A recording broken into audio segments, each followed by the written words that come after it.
Well, welcome to the channel, viewers, with Reverend Dr. J.W. Morrison, theologist. There's a bit of a dog festival going on here. The little guy doesn't know what's hit him. There's dogs everywhere. Dog festival behind us. You know, it's good to have pets and things, but they don't replace the person that you love. They just can't do that. And people do use dogs as a form of supply. They do use dogs and things as a form of supply. I don't know how or why, but I can understand it to a point, I suppose, when people get tired of, they just get tired of humans, they get tired of being on their own. Hanky. And they grow tired of the hurt and pain that people can cause, but I guess that's part of a relationship. The thing is, if you're being neglected, and that can work in many ways. Hanky, this way please, come on, good boy. If you're being neglected or abused or something like that's happening to you, then that can be a problem or an issue, can't it? How's Savage going? They're not on their own today, are they? No, I didn't even know it was on. No. Did you? Yeah, I had a bit of an idea. Look at Savage. The other day, he was in this morning, Yeah. what he's trying to do is copy up me, Hey? Copy up me. No. You sure? Oh, what am I, what? Sports center. Yeah. Huh? I look at your finger. Oh. Yeah.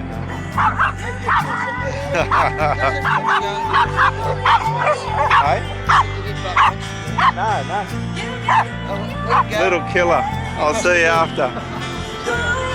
So you've got these forms of supply, but they don't help you to develop in your capabilities as a partner.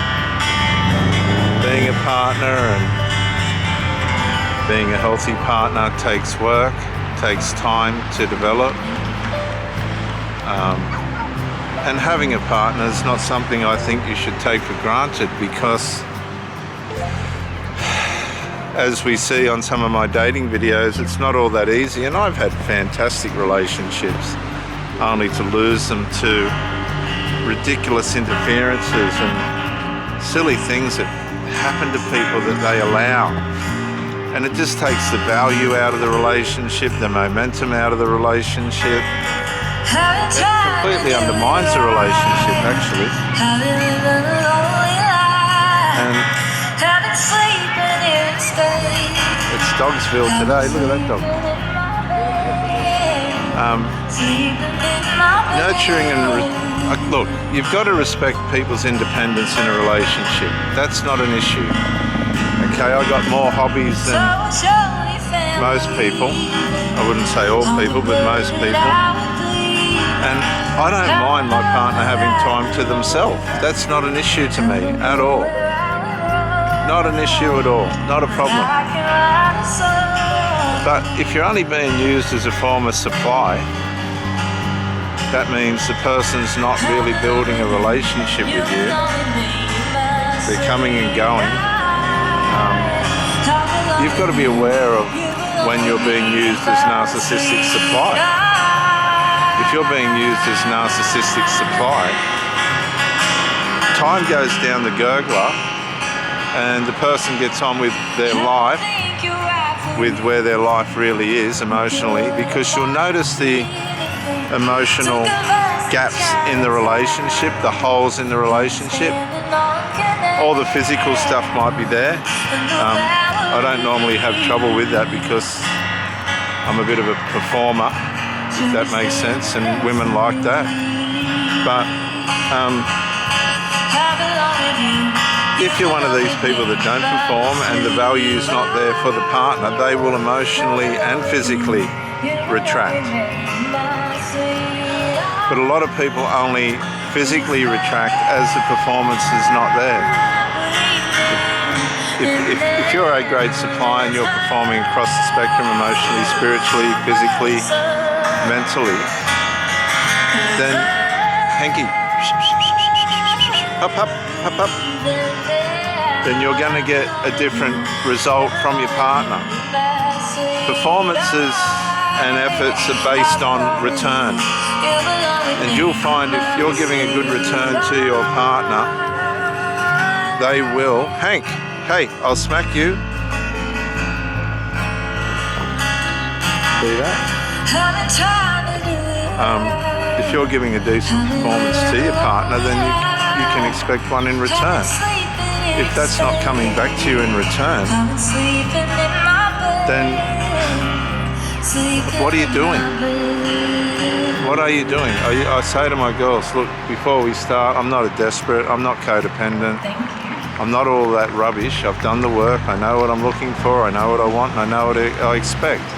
And I'll be tolerant and give time for people to change and Thank you so much for having me today. develop. I am really excited to have a look get their around way in order. Things. We already bought some treats for my dog. Help us to bowl, build something positive. So we'll have to go buy some more. So I just want to say thank you so much. And that takes time, but if there's things coming into the relationship that are causing it to suffer, this is my last song for today. and this happens all the time. I remember in my second marriage, I was just thinking about it recently when she started to go off the rails after a second operation. She went in to have an operation to have a hysterectomy, but she got crook before the hysterectomy came, and she went in, this was during COVID, and she'd had a stroke when she was 29, so it wasn't a good idea to for her to have Hank, for her to have any anesthetic. So we thought, okay, well, this is an opportunity. She got sick, she went in, and I thought, well, this is an opportunity for them to resolve the hysterectomy. But when she went in, they only took out a crook ovary, which was a major operation.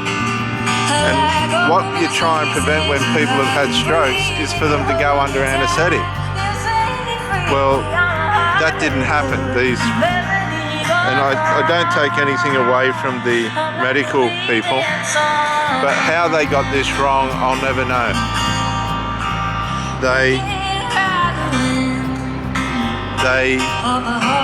should have done a full hysterectomy, and they only did a ovary removal. This caused a lot of pressure on all of us, both families, because we knew that this is going to be another situation where she could have a mental problem with the anesthetic. Well, the first operation went well.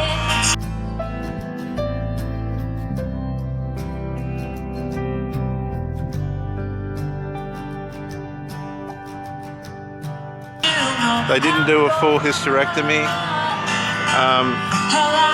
and we got out of that one. She come home and she was recovering pretty well, and everything was pretty good. And then the hospital rang. There's a lot more to this story relative to her kids and that, but we got through that. We got through the healing of that, which wasn't very nice. And the hospital rings up and says, we're ready to do your hysterectomy. And you could just feel everything go still. Everything went still. You could just sense in the spirit that, you know, they'd messed this up. Now she's got to go under anesthetic again. Really concerning stuff. So she goes under anesthetic, to cut a long story short, and then comes back, and she's not the same person. So everything we tried to prevent happened. It all happened. And that was a very difficult time, because she'd come back and she wasn't the same.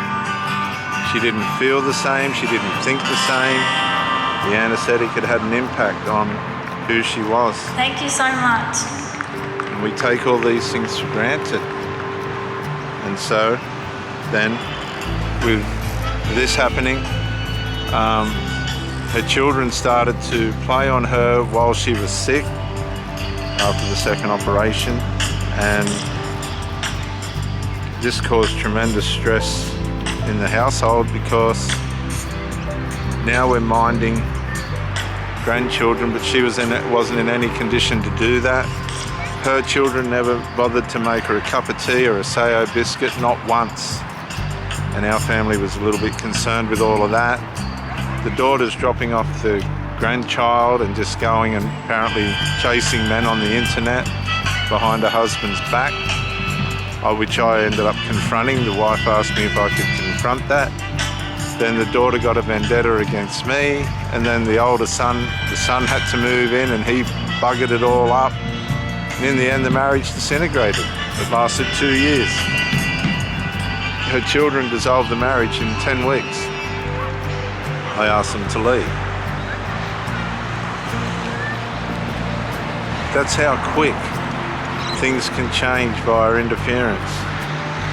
And you don't want to have interferences in your relationship. And this is where you depend on your partner to bring privacy, to protect your privacy and to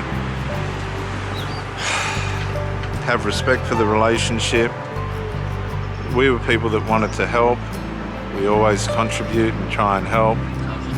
And then you've got these interferers, horrible, hostile, covert, psychopathic, micro-incremental, dark triad interferers that come in and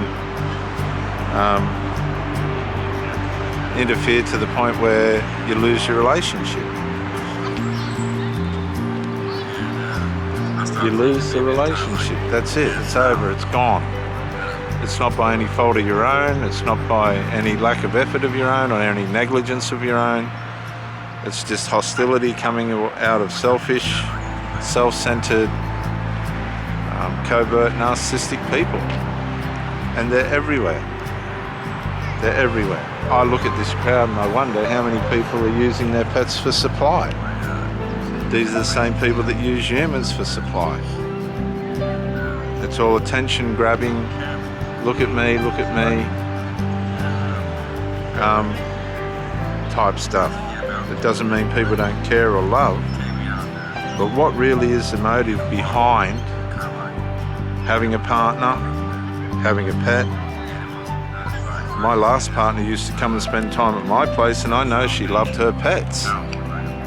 But because of her situation, she'd have to leave her pets in the care of whoever was there. I don't know who was there. And come and see me. And it used to concern me because we could have been spending time equally at her place. But that wasn't possible because of the hostility of the people that wanted her attention, which apparently I was taking away from them, adult people. Relationships require privacy. Privacy that we all deserve and value. Without value, it doesn't happen. So privacy, value, and all these other things that are required for a relationship. Without value, the relationship's going to fail anyway. And if you have been in a situation where your relationship's failed, I just hope that whatever the reason is, whether it was you or them, you've both ended up in the same place. It doesn't matter who's discarded who. It's ended up with the same result, and that's being apart. I just hope you're going about learning what happened there, what you need to introspect about so you can become a better person, and what not to do and who to get mixed up in the next relationship. Relationships are great while they're working, but it can get very complicated when the disintegration starts. And if it's a triangulation situation, and I mean, you've got to be a psychologist to understand what's going on half the time, whether it's abuse, whether it's not abuse, why aren't they texting, why aren't they communicating, what's going on in their mind, what this, now, that, what's wrong with their family members, blah, blah, blah, blah, blah. they're turning up. I don't even know why they're turning up. There's so much unresolved.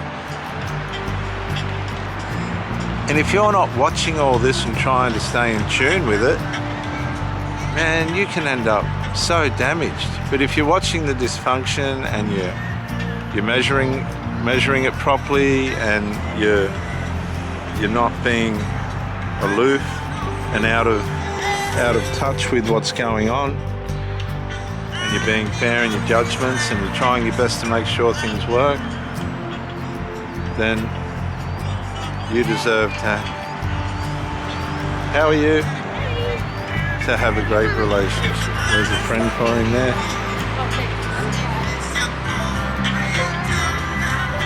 Okay, bye, Bobby.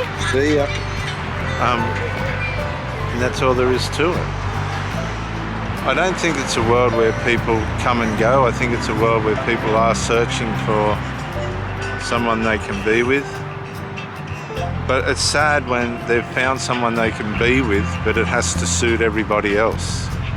Can you see the immaturity in that?